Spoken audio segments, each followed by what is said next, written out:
பொருள் காமிக்க போறேன்னு பாத்தீங்கன்னா நேந்திர வாழைப்பொடி தாங்க. நிறைய பேருக்கு இது எப்படி ப்ரிப்பேர் பண்ணணும் அப்படின்றது டவுட்டாவே இருக்கு. இந்த நேந்திர வாழைப்பொடி 6 மாசம் குழந்தைங்கள்ல இருந்தே தாராளமா நீங்க ஃபுட்டுக்கு எடுத்துக்கலாம். 6 மாசத்துல நீங்க குடுக்குறீங்க அப்படின்னா சால்ட் சுகர் எதுவுமே ஆட் பண்ண தேவையில்லைங்க. இந்த நேந்திர பழத்திலே பாத்தீங்கன்னா ஸ்வீட்னஸ் இருக்கும். ஸோ அந்த இனிப்பே பாத்தீங்கன்னா குழந்தைங்களுக்கு போதுமானதா இருக்கு. நீங்க ஸ்டார்டிங்ல எப்படி கொடுத்து பழகுறீங்களோ அதே மாதிரிதான் குழந்தைங்க சாப்பிட ஆரம்பிப்பாங்க. அதனால 6 மாசத்துல இருந்து 8 மாசம் வரலாம் கொடுக்குறீங்கன்னா இதுல ஸ்வீட் சுகர் எதுவுமே ஆட் பண்ண வேணாம். இந்த பவுடர் மட்டுமே போதும்.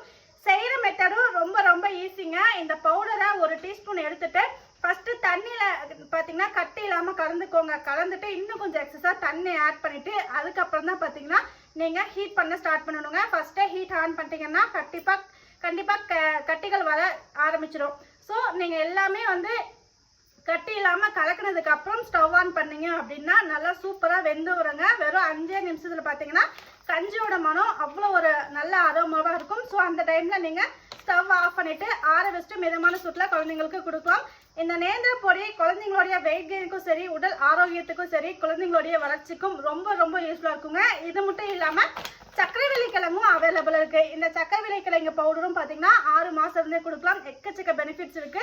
குழந்தைங்களுடைய ஜீரணத்துக்கும் சரி, செரிமானத்துக்கும் சரி இந்த சக்கரவள்ளி கிழங்கு ரொம்ப ரொம்ப யூஸ்ஃபுல்லா இருக்கும். இது ரெண்டுமே 6 மாசம் ஸ்டார்ட் ஆனது கொடுக்கலாங்க.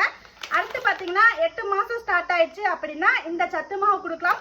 33 பொருள் போட்டிருப்போம். ஆனா 8 மாசம் குழந்தைங்களுக்கு எந்த அளவுக்கு ஜீரணமாகும் அப்படின்றதெல்லாம் மனசுல எடுத்துட்டு பார்த்து பக்குவமா ரெடி பண்ணதுனால தாராளமா 8 மாசத்துல இருந்த சத்து மாவு கொடுக்க ஆரம்பிக்கலாங்க. இதுவுமே பாத்தீங்கன்னா சேம் ப்ரொசீஜர் தான்.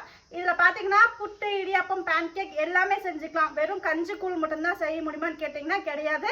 இது நீங்க லட்டா பிடிச்சி கொடுக்கலாம்.